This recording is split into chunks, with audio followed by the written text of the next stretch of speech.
How are you? Hello. Welcome to the month of March, which is Women's Month, which we celebrate. I am Cicely Smith-Gordon, president of FSU College of Law Black Alumni Network.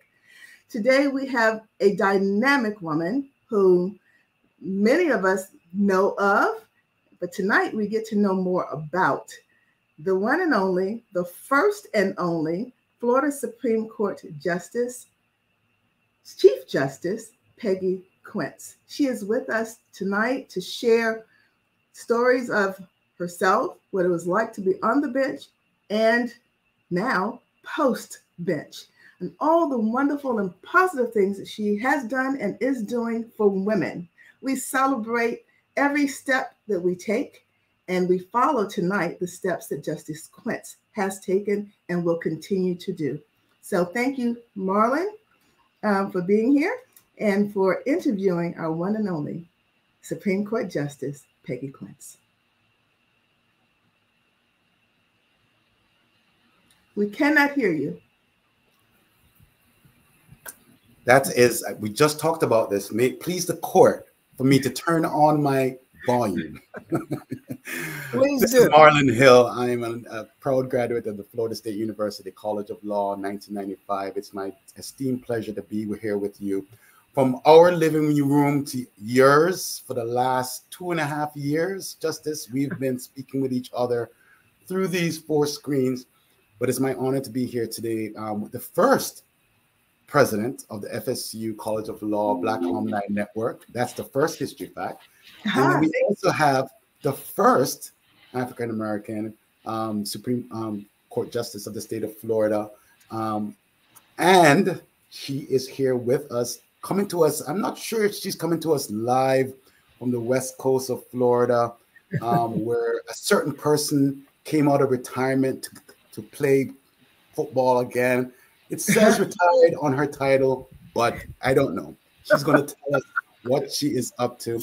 It is our pleasure to welcome Justice Peggy Quince, R.E.T., period. Justice Quince, how are you doing? I am wonderful. I am busy. I am working in my community, so I'm doing fine. I really have to say that, life is good. God is good to me. You look so well. Your skin is as beautiful as ever and radiant. So what are you up to? What are you doing with yourselves in the spring, pre-springtime? Oh, my good. I cannot tell you all of the things that I'm doing. I don't think you have enough time. There are days when I believe that I am still fully employed, although I don't get any money for the things that I do. But essentially, I am involved in a couple of nonprofits. I am on the board of the Florida Bar Foundation.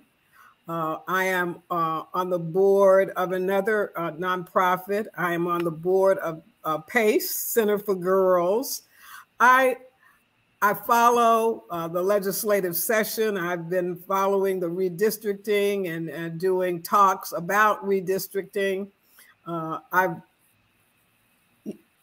do many things in the community. You know, Cicely. As well. You know, Cicely, her title says R.E.T., period. I don't know. So we're starting with Women's History Month in 2022. I know I just asked you about what you're doing now. We're going to come back to that, Cicely. But I think, Cicely, many people may know her and know you, Justice Quince, as Justice. But, I wanted to kind of go back a little bit for the Peggy, or your family may have a different name for you. Your extended family may have a different name for you. But I want to go back to Virginia to learn a little bit more.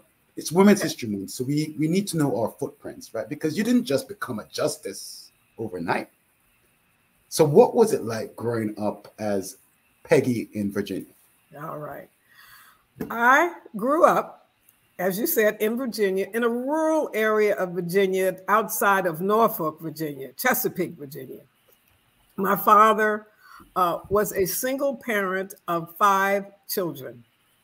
He worked at the naval base, but we lived, in a rural area, relatively poor rural area of Virginia. So a lot of people who lived around us really thought my father had it made because he had what they considered to be a good government job because he was a stevedore warehouseman for the Navy.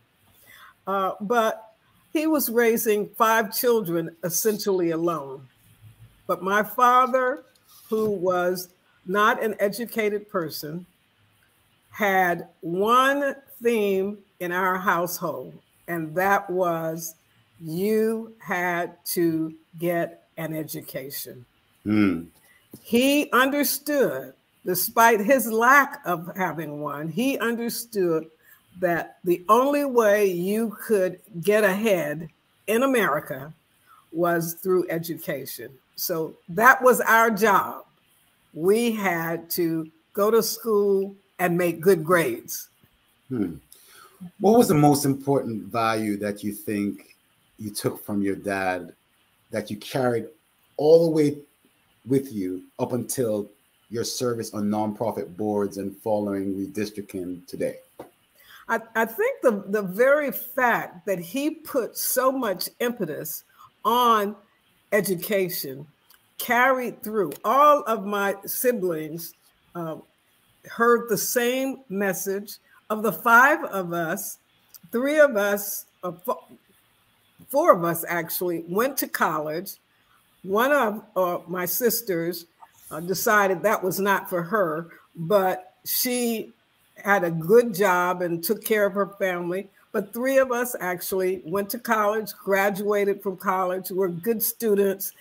So all of us took to heart that message because he, quite frankly, did not want us to do what a lot of people in our neighborhood did, and that was work in the agriculture industry. They went out each day and picked whatever crop had been grown. They helped to sow those kinds of crops. And sometimes they even took their children out of school during the harvesting and planting season to help with all of that. But my father said, that is not something that you can do. Your job is to go to school. And that carried through all of our lives, my siblings, and I carried that through to my children. So but Cicely, Virginia is still the South, no? Yes, it is. But what about your grandparents? Your dad didn't just wake up and say education is the key. What did you learn Actually, I did not know any of my grandparents. Since my mother and father's marriage broke up when I was young, I did not know her parents. I did know some of her brothers and sisters. And my father's parents had died before I was born. So I really did not have that kind of extended family. But my father was one of 23 children. Wow. No. Wow. Yeah. My grandfather had been married twice, and one wife had 12 children and one had 11 children. And so my father came from a big family. So I knew a lot of his siblings and some of their children. Cicely, do you need a Band TV minute? Yeah. That hurt.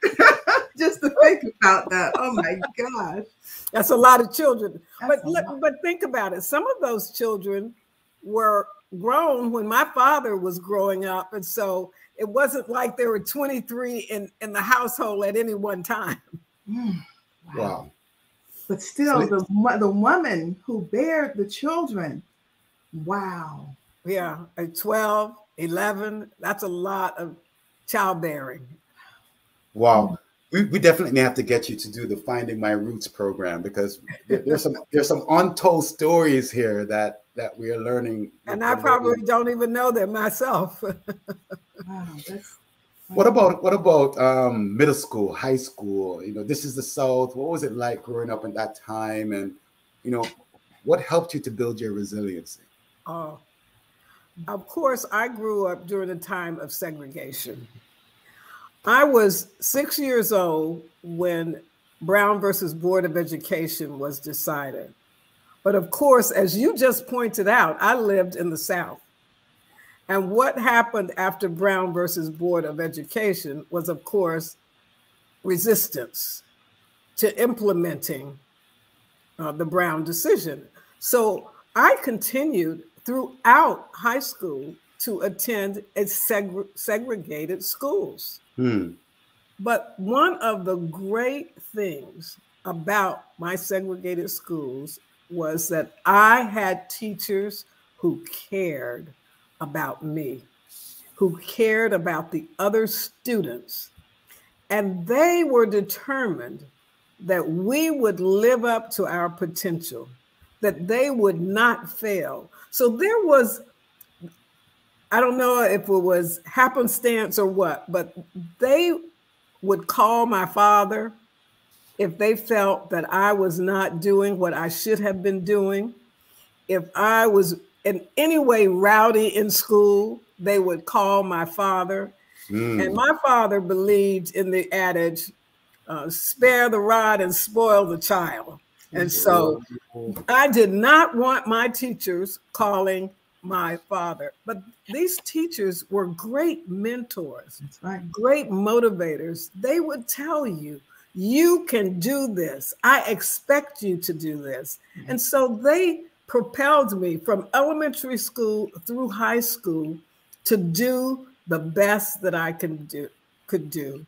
And quite frankly, I was a good student, especially in math and science. Okay. I have a question. You know, what we're talking, that reminds me of what used to be. We used to know our neighbors, and now today so many of us don't. But that, what you described, was part of the village. The love, the shared desire to ensure that the generation below in each one did better than the existing generation. Mm-hmm. As you look back and you think about your colleagues in high school or junior high that you grew up with, or just simply in the neighborhood, I don't know if you stayed in touch with them at all, but did they also find the success in life, however that is qualified or quantified? But do you find that they embraced the kind of tutorage and mentorship of the village for their own success? They absolutely did. I am in touch with a number of people from my high school. And at our 50th reunion, I went back for my 50th reunion, my 25th reunion, my 10th all of those. And so we've kept in touch over the years, and many of them were have been successful in their own right. Mm-hmm. We all embraced pretty much the principles that these teachers were laying out for us. In fact, the year I graduated from high school, our class sent more people to college than any other high school in the area. Wow. Our teachers really cared about us. And that was the beauty of the situation we were in. We did not have the same kind of facilities that other schools may have had. What's the name of that school, Justice? Excuse me? What's the name of that school? The name of the high school I went to was Crestwood High School in Chesapeake, Virginia. It is now a junior high school. Once they started integrating all the schools, most of the Black high schools became junior high schools. Or technical schools. Yes. Mm-hmm. And so it is no longer a high school, but I believe I was told, I have not visited the junior high school, that the trophies and all of those kinds of things that were a part of the high school are still there in that building. And the building, I assume, has been renovated over the years because it had been there a long time, even when I was there. Well, your footprints, Justice, are still there. We know that. And we all had a guidance counselor before we went to college. When did you start thinking about fulfilling your dad's dream and where you would go? How did that occur? You know, it started long before college and even before high school. It really started in elementary school. Wow. Because the teachers would talk to us about, this is the beginning. You've got to do well at this point to get to the next point and to ultimately go to college. So the teachers talked to us about college even in elementary school. And of course, then elementary school for me was the 1st through the 7th grade. And then you started high school at the 8th grade. So the teachers, the guidance counselor, the librarian, all of those people, as Attorney Smith Gordon just said, it was a village. These people came together and embraced the students. I cannot tell you how many times a teacher would pay for me to go on a field trip that the school might be taking. For example, we lived in Virginia. What's in Virginia? Jamestown, Yorktown, Williamsburg, Laurie Caverns over in the western part of the state. And there would be field trips to those places. Often my father could not afford to pay for me. He was, as I said, a single parent of 5 children. Justice, a teacher would pay for it for me. Were these schools segregated, primarily Black, mixed? What was the composition? The composition was Black. Okay. Did that make the high school that made a difference? The elementary school and the high school that I attended were totally Black. I was a senior in high school when I was finally told that if I wanted to, I could go to the white high school that was closer to where I lived than the high school I went to. This was when Virginia started its freedom of choice plan. Well, I was a senior in high school. My choice was to finish the high school I had started in. I was not going to change high schools in my final year. So yes, it was a totally Black, the faculty and all the students, all the people who worked there in the cafeterias as custodians, everyone in the school, Black. Yeah. Do you think that influenced your decision for Howard? It probably was a partial reason for it. I was, in my own words, I was an immature 18-year-old. Why would you say that? Because I had lived, I think, a pretty sheltered life. We didn't travel. I mean, my family could not afford to travel. And so I didn't feel that, and not having been around white people other than because I lived in a rural area, there were neighbors who might have been, but there was no real interaction with my white neighbors. I did not feel that I was ready to embrace a culture where I was going to be one among a lot of white students. So that influenced my choice of going to Howard because I received scholarships to a number of schools, including places like the University of Pennsylvania, Grinnell,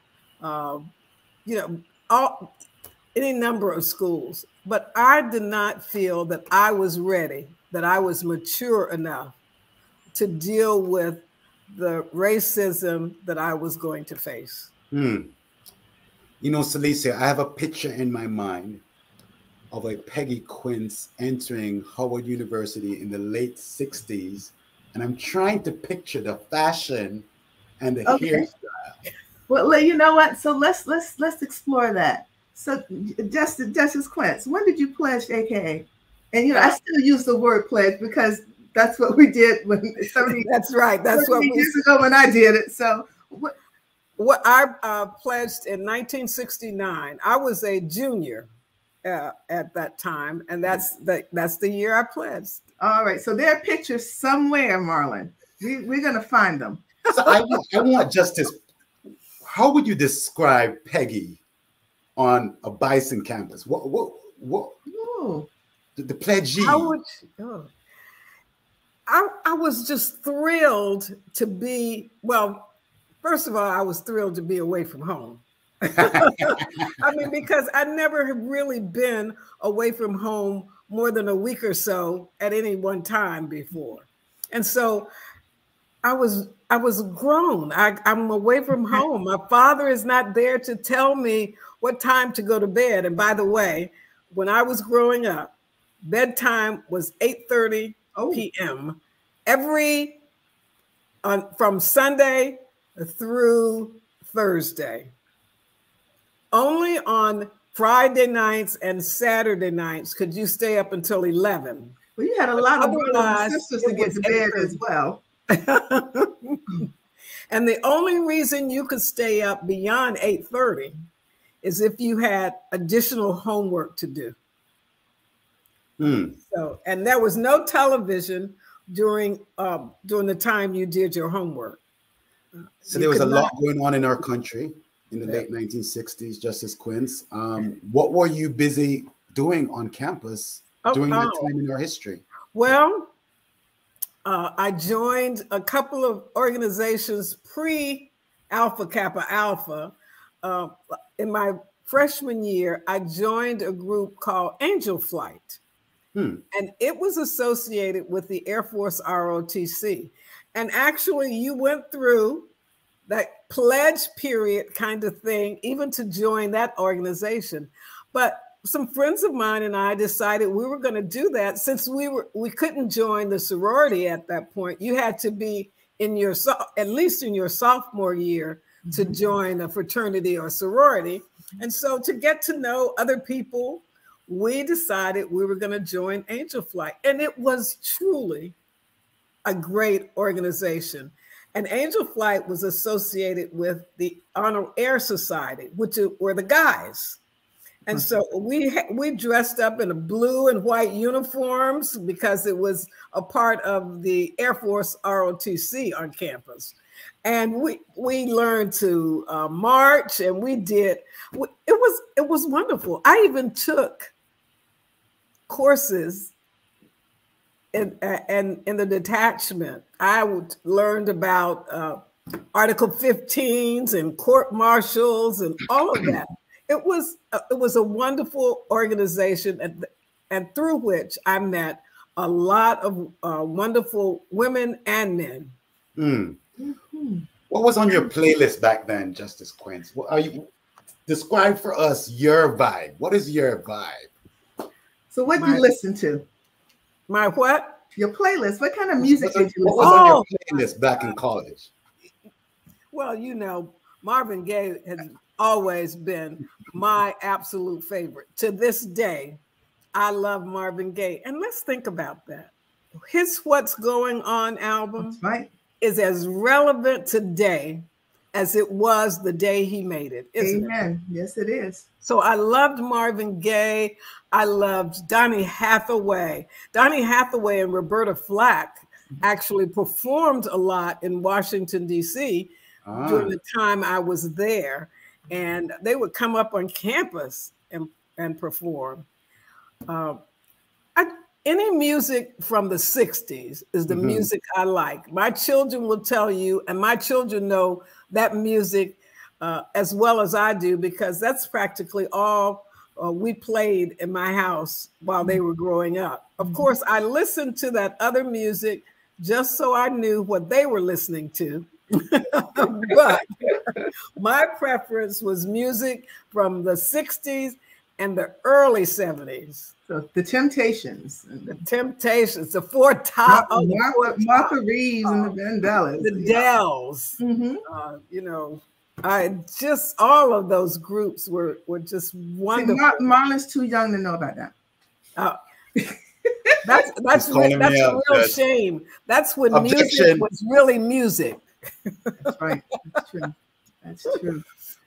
So tell us, when did law school start to creep into your mind as a potential turn in the chapter of Peggy Quince? Well, I was a zoology major in undergraduate school, and that is what my degree is in. Because first of all, I started thinking about law.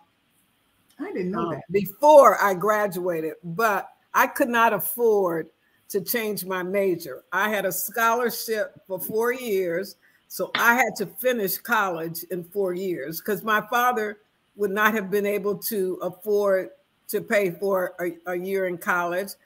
I could have potentially worked, because I did work some when I was in college, because I had a scholarship. It paid for tuition, it paid for room, it paid for board. But some of those little other things, that I wanted, I worked for. So anyway, to make a long story short, I became interested in law during the time when we were doing sit-ins. I sat in with them at the administration buildings. The war in Vietnam was going on in our country during that time. In my final year, there was the murder of the students at Kent State University. All of these things were, in my mind, legally related. And that's really those events, the civil rights movement, those events sparked my interest in the law. So after undergraduate school. Well, what was the plan with zoology, though?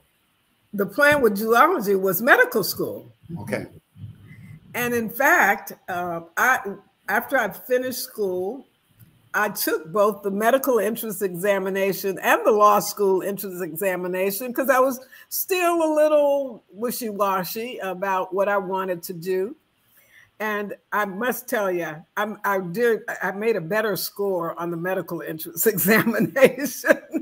Okay, I really wanted to get involved in the law. So I went to law school anyway, despite the fact that I really had done better on the medical school entrance exam. Wow. So that's a history gem right there. We could have had Dr. Peggy. Do you have pets? Do I have pets? Mm-hmm. No. No. Wow. I'm surprised. Well, first of all, we had a dog when my children were growing up. But when they went away, I really didn't feel like I had the time to devote to a dog. And even now, I don't have that kind of time because, once we're past COVID, I'm going to get back on the road and travel some more. Yes. So I don't think it's fair to a dog to constantly put them in and out of a kennel. Yeah. So no, I don't have pets. We could have had Dr. Peggy Quince. Yes. Yes. So I assume you applied to a number of law schools before you made a choice? Or did you? I really only applied to a few law schools because first of all, even though the fee to apply was small then compared to what it is now, I didn't have a lot of money to, and some of the schools waived it, but some didn't. And I really enjoyed living in Washington, D.C. And so when I got my acceptance I was accepted at both Howard and Catholic University, but I decided to go to Catholic University because I felt it was time for the integrated experience. Why? Because as you and I both know, the law then and even now was essentially a white profession. Mm-hmm. So I had to learn how to deal in that world. Mm. I had attended, as I told you, all Black elementary school, right? All Black high school, right? And essentially an all Black college. While we had some white students there at Howard and many actually white professors at Howard, it was still essentially a Black environment. Right. So I had to step out of my comfort zone. I needed to step out of my comfort zone and learn to deal in the what I consider to be another world. Mm-hmm. You know, Cicely, I have a painting on my desk here from an artist friend of mine, and it says, if it was nearby to me, I would pull it. Said, "Your comfort zone will kill you." Yes. Really? Yes. I'm going to actually step in and show you. That's very, very true. If you can see it, there it is. I can. Very nice. That's a good thing to have on your desk to remind you. So when you step on to Catholic University with this decision to step out of your comfort zone, did you feel like you were? Did I feel like I had stepped out of your comfort zone? Of course I did. In the incoming class, I think there were maybe 125 students.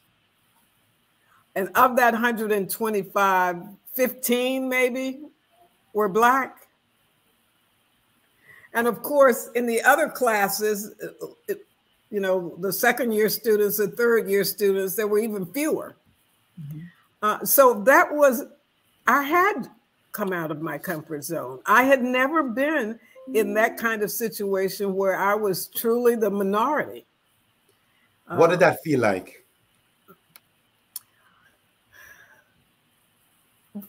For a while, it was like, am I going to get to, how do I get to know these people? You know, I'm sure they don't even want to get to know them, although that's not necessarily true. And that was my own bias and prejudice kicking in, because there were really some very nice people in my class who did not look like me. But there were people in my class who did look like me, and we banded together. Mm-hmm. We would study together.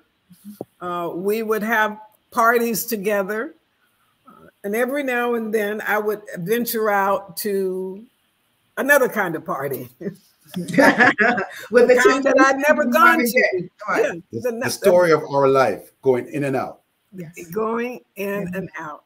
Yeah. And but after a while, you find your own comfort. You find your own. What was that for you? And that was both white and Black. What was that for you? You said you found your own comfort. So I was that the comfort zone or just your comfort? Just comfort. Okay. Part of which was I found that I could compete with them also. Mm-hmm.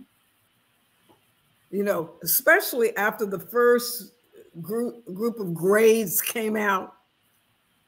Mm-hmm. Yeah, I can do this. Mm-hmm. I'd never actually competed with white students before, right? Mm-hmm. You know what my background had been before that. Mm-hmm. And so I think that gives you a level of comfort and confidence. You can breathe a little bit. Yeah, you can breathe a little bit, because to some extent, and you know, it's implanted in our minds through many methods that we are not quite up to snuff, mm-hmm. You know? Yes. But it sounds like Peggy lesson number 3, you're really just competing against yourself.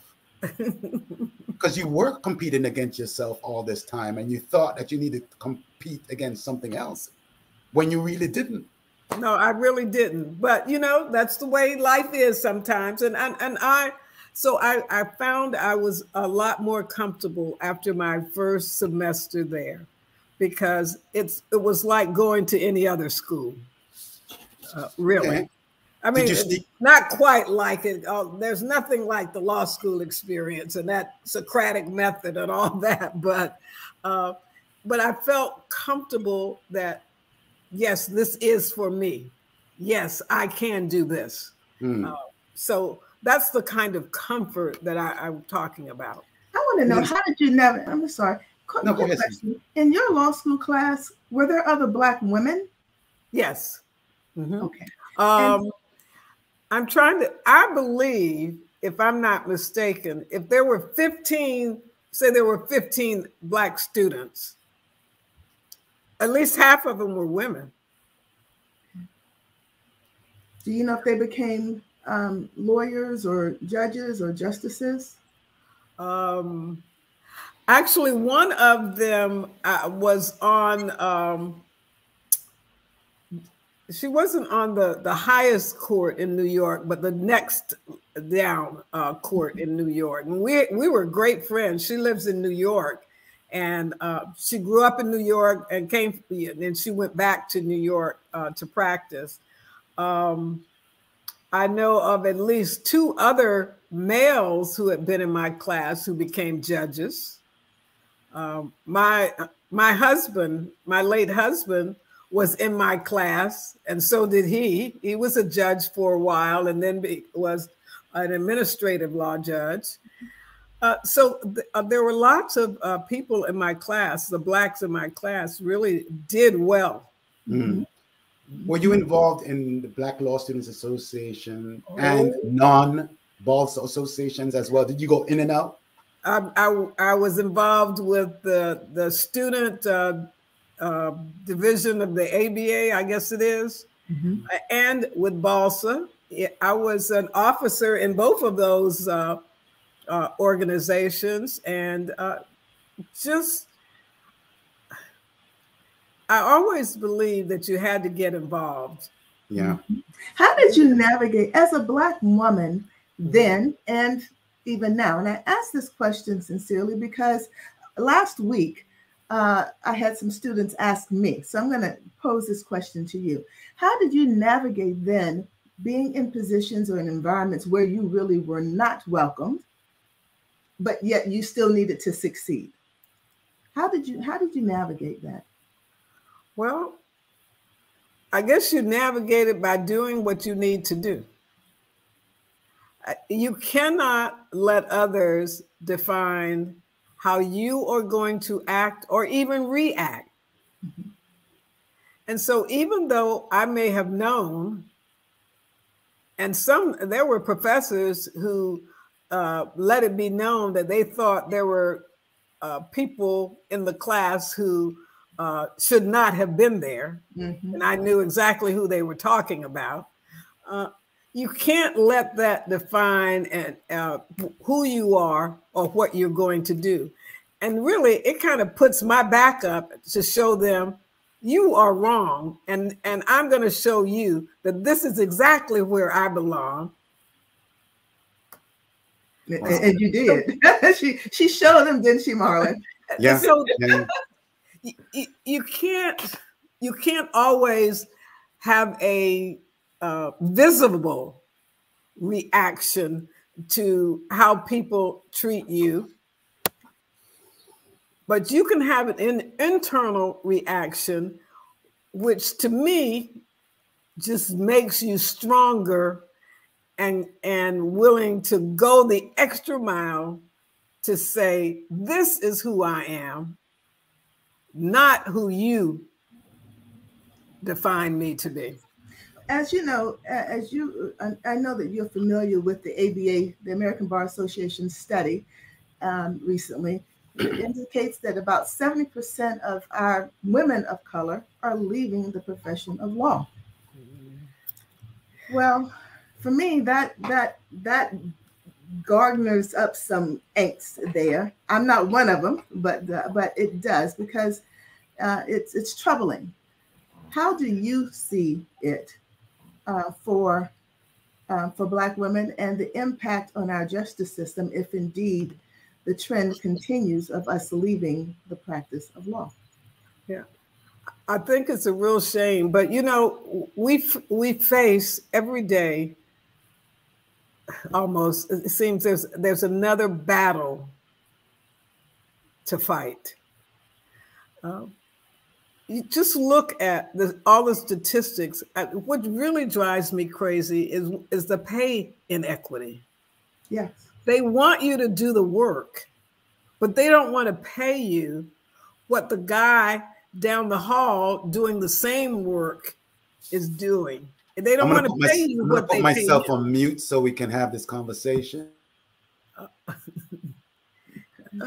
They, you know, and that bothers me, and I think that leads a lot of women to want to give up the profession. Plus, a lot of jobs and firms are not family friendly, Right. and like it or not, women are still the primary caregivers. Yes. In their families. Not only to their existing families, but to their extended families. Exactly.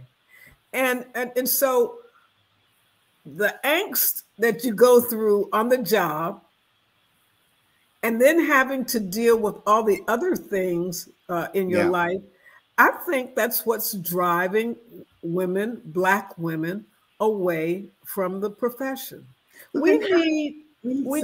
Law firms, I think, need to embrace the fact that everyone is not going to have that I am driven to be the next partner. I'm going to spend 70, 80 hours a week to get there. But appreciate the fact that there are others who want a life. And just working billable hour after billable hour is not a true life. And law firms, I think, need to come to grips with that. When you came to Florida and started your own firm, and even before you joined the AG's office, how did you balance it? Well, you know, I must say, I had a terrific husband, and my husband and I raised our children together. He did as much for them as I did. We had two girls, and when we did their hair, he did one and I did the other. He cooked, and I cleaned and helped with homework. So we had a real partnership in raising our families. And so that is one of the things that had helped me in my career, because I had someone else who was there. If he needed to work late, I could go home and be with the children. If I needed to work late, he could go home. And he did not resent or squawk about being a caregiver when I needed to be someplace else. I think one of the advantages there, though, is that he understood what it was like or what was necessary for the profession. Yes, because he was in the profession also. He was in the profession. That's right. That's a real blessing. Tell us a little bit about having your own law firm. We know a few people who own their own. You know what? It was such a short period of time. I am not a good salesperson. I do not know how to drum up business. And so it was never a thriving, it was never a thriving practice. But luckily, you know, I had a husband who was bringing in income. And so it wasn't really a critical thing. Mm-hmm. So I just decided this was not for me. And that's when I decided to apply for a position with the Attorney General's office. Your daddy told you a good government job. A good government job. Just like I must tell you, it was the Attorney General's office was one of the best positions I can think of. It was almost like a family environment. Those of us who worked there became close. We mentored each other. We actually did social things together. It was really, I cannot tell you just how enjoyable it was working at the Attorney General's office. It was. What did you love? A bittersweet day when I left there. What did you love the most about it? I loved the whole feeling of being a family there. That we were not competing with each other necessarily, because often I think, and not having ever worked in a big law firm, I've always got the sense, however, that there's a certain amount of competition that's going on between the associates to see who can, rise to the top and get the big boss's attention and all those kinds of things. But at the AG's office, we didn't have that kind of competition going on. And so we did our work without any thought of, I'm going to best this one. Justice, they say that we as lawyers, we're always learning, no matter how much older we get or when we started. What did you learn at the AG's office that you think just resonates with you, that really turned the corner for you as a part your journey for learning? What did you learn during that experience? What did I learn at the AG's office? That took your practice or took your journey with the law to the Supreme Court. To the Supreme Court. I think what I learned best was how to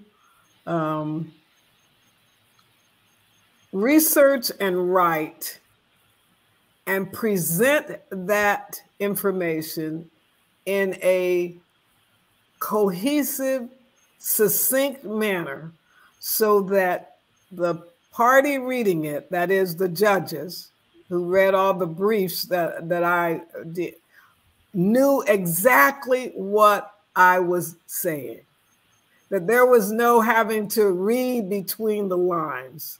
That's what I learned at the Attorney General's office. And that's what I looked for when I was a judge looking at briefs. Give me the facts and the law in a succinct manner so that I know what is going on. And, all that fluff is fine. People like to bill their clients for a 50-page brief, and it could have been 30 pages. I like the 30-page brief if it is accurate. Right. And I learned that at the Attorney General's office. As we celebrate, of course, Women's Month, and you were the only Black female ever on the Florida Supreme Court. I'm wondering, how do you now, in your supposedly retirement, so you retired from the bench, but I know you, so I know you are like, I don't know, you might be busier now than you were when you were on the bench. That is a fact. That's a fact. So as we look at Katia Brown Jackson, Ketanji, how do I pronounce her first name? Ketanji Brown Jackson being nominated to be the first Black woman of the United States Supreme Court. What advice would you have for her if you could give her some? In 30 pages. Instead of 50? I would just tell her to hold her head up and don't let anybody tell her that she doesn't deserve this. She has done exactly what all of the rest of them have done. She, as a double Harvard grad, right? She's on that circuit court that 3 people on the Supreme Court right now served on. But you know what? She brings to that court something that has been sorely needed and that court has not had since Thurgood Marshall. And that is some criminal defense background. She was a public defender for 2 years. All of our courts handle criminal cases, including the United States Supreme Court. We have sorely missed having that defense immense perspective on the court, and she brings that to the court. But to get back to your question, she has all of the qualifications that everyone else on that court has. And so she just needs to hold her head up and don't let anybody tell her that she doesn't deserve this. You know, Justice, even after having all those credentials, family support, it just seems like Black women are continue to fight battles. What battles are left for you to fight? There's so many. You don't have time for me to go through them all. But voting, just voting. That is a real battle right now. You know, right here in the state of Florida, you know what they did last year, the legislation that was passed, making it more difficult for mail-in ballots and who can bring it. Then this year they turn around and do some more voter suppression. That's right. Voting is so very germane to everything that we do. Yes. That is a great battlefield right now. And I'm telling you, we all have got to get out there and fight it. The whole notion of democracy is at risk right now. Yes. Well, I can see that warrior face and body language come straight onto the screen. She's ready to fight, Cicely. I'm with her all the way. So, we're coming because we have that particular issue, and we have others, but we're talking about the vote, because the vote carries so much power. I always say, if there's something that someone does not want you to have and has every roadblock imaginable to stop you from doing it, that is something of value.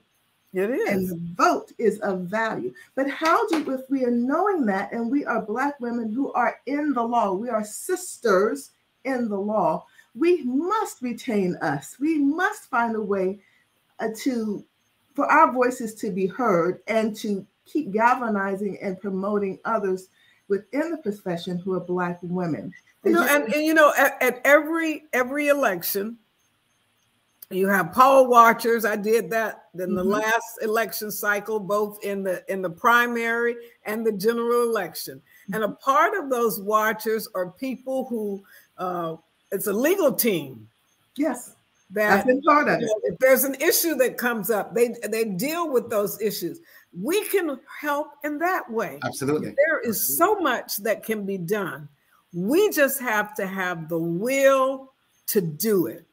And if we don't have the will to do it, we're going to find ourselves, I think, maybe I shouldn't say this on this platform, but in an authoritarian... You're retired, Judge. You're retired. We're going to find ourselves in an authoritarian state. Yes. It's something none of us want to have happen. So we have to pull out every bit of energy and thoughtfulness that we can in order to get people galvanized and we don't need to have a Black person on the ballot to come out to vote. Right. We know we had record numbers when Barack Obama was on the ballot both times. We had really good numbers because Kamala Harris was on the ballot. Well, they're not going to be on the ballot in 2022, but it's still important who becomes the governor, and it has a direct impact on us in the law, because what does the governor do? The governor appoints all these judges.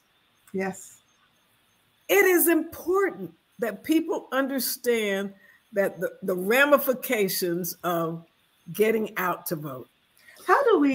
You wrote an article that I read maybe about 2 months ago, and in that article you were talking about the state of the judiciary and politics, mired with politics.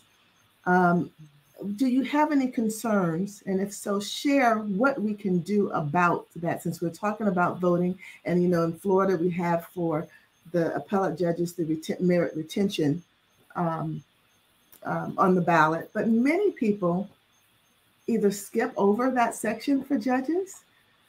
Well, probably skip over, because I have been one to count the ballots and oversee the ballots, and a lot of times that's just left.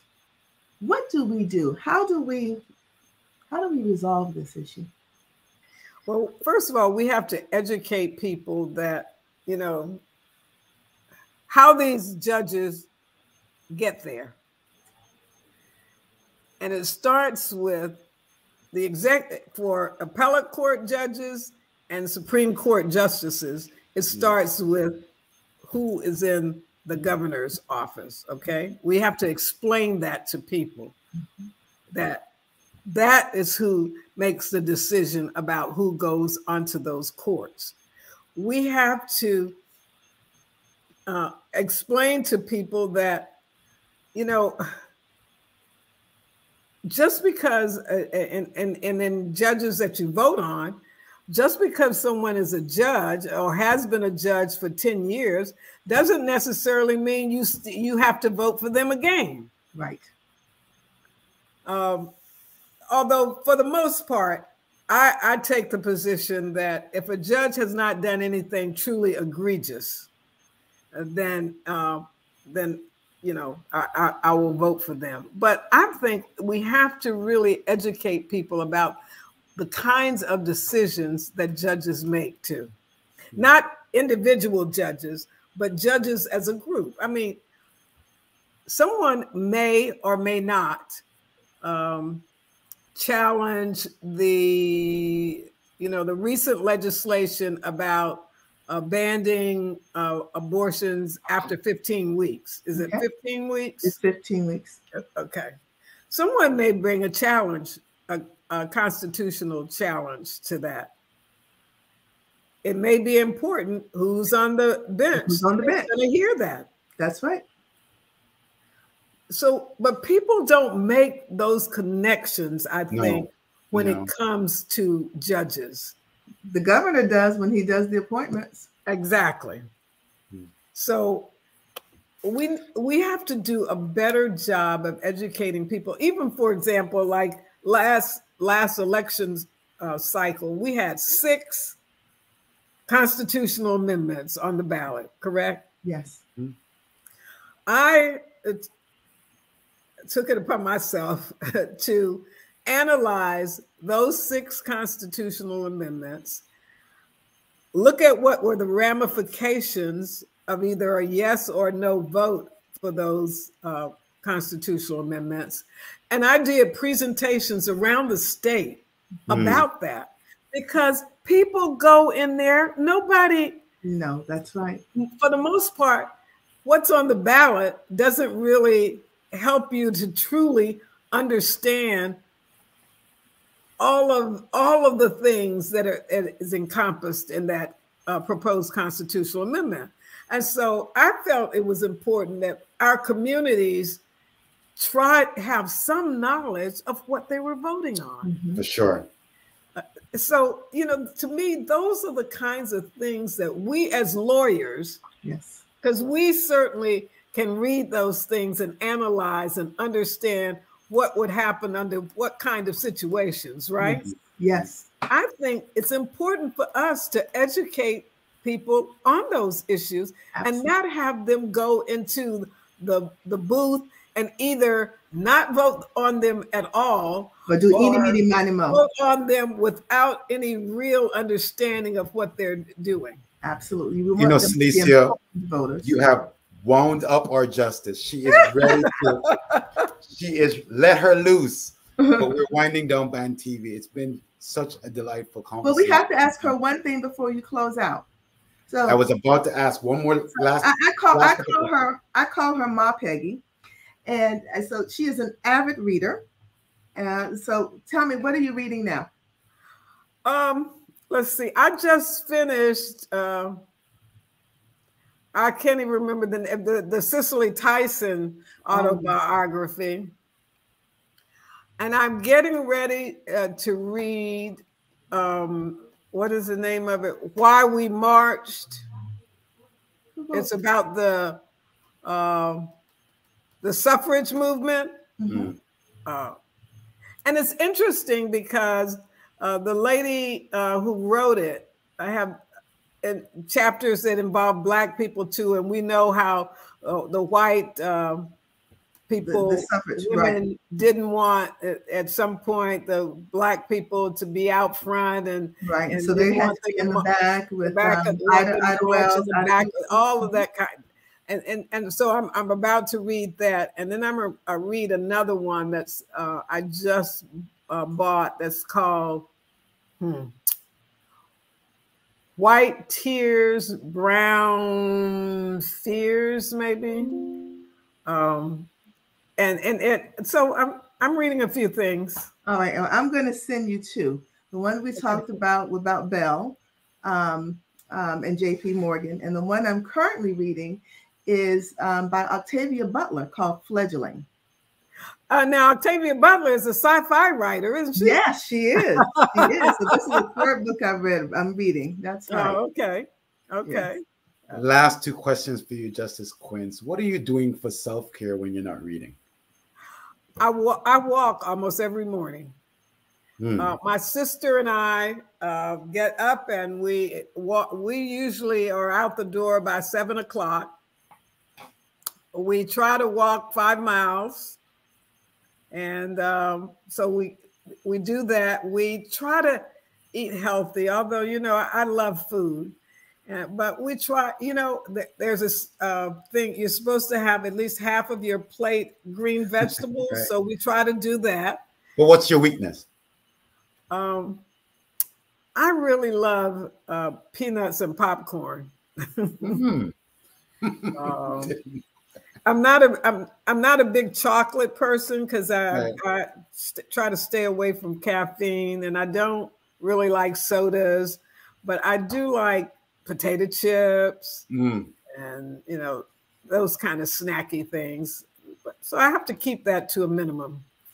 So if the Band Network, Justice Quince, were to pay it forward with an organization that you believe in their mission right now, who would you want to put into the universe for us, that a mission that deserves more support and resources? A mission? What now? I'm sorry. An organization that you believe in their mission, and if we were to pay it forward to that organization, what organization or mission is really in the middle of a battle now that needs your support? Well, you know, I am also involved with community organizations that do things for children. And I'm actually the president of a foundation, and we have a wonderful STEM program, teaching children about math and science and engineering and technology. And I went to one of the programs a few weeks ago, and we had children, they were teaching children about robotics. And it was just wonderful to see. It's wonderful to see how engaged the young people were. And so that's an issue, a program that I'm really fond of. Awesome, awesome. Well, it's Women's History Month. I'm going to ask my president, Cicely Gordon-Smith, to take us out and close us out. It's not, the month is not over yet, but I'm going to ask her to give us a closing. Not by a long shot. We've got lots more to do. We've got lots more time, but I'm going to ask. So I'm going to say thank you for being here. Thank you for speaking with us and sharing your time with us. And as we have so many, you know, the Black Alumni Network has so many more things on our agenda to complete, we will take a lot of the information that you share with us today, and we will remember it and try to put it into use and into play. And we will share this video so that others will see it as well. I'm going to ask Justice Peggy Quince to leave us with one thing. The one thing I want you to leave with us is a superpower.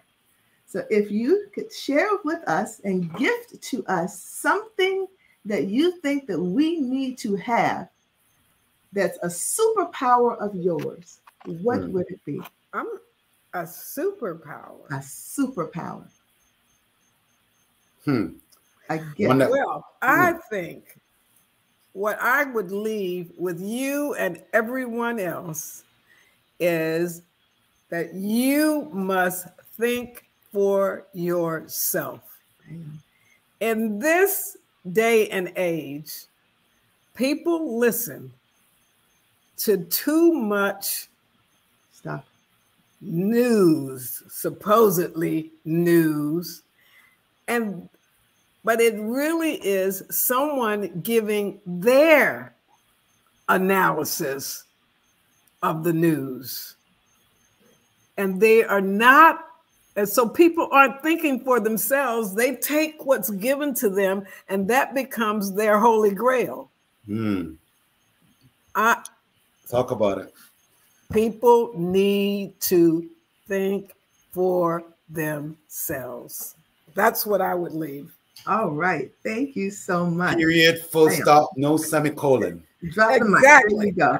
There you go. Drop the mic. Well, again, thank you. And thank all of the people who are viewing this video tonight. We appreciate your time, and we will see you soon. Please make sure that you follow us on social media. Visit our website, which is a part of the FSU College of Law Black Alumni Network. Again, we thank the one and only dynamic Florida Supreme Court Justice Peggy Quince, who is supposed to be retired. She's retired from the bench, but she's dynamic everywhere else now. So thank you to Marlon Hill, who is our corresponding chair and the moderator and host of Band TV. Good night, everyone. Good night, and thank you.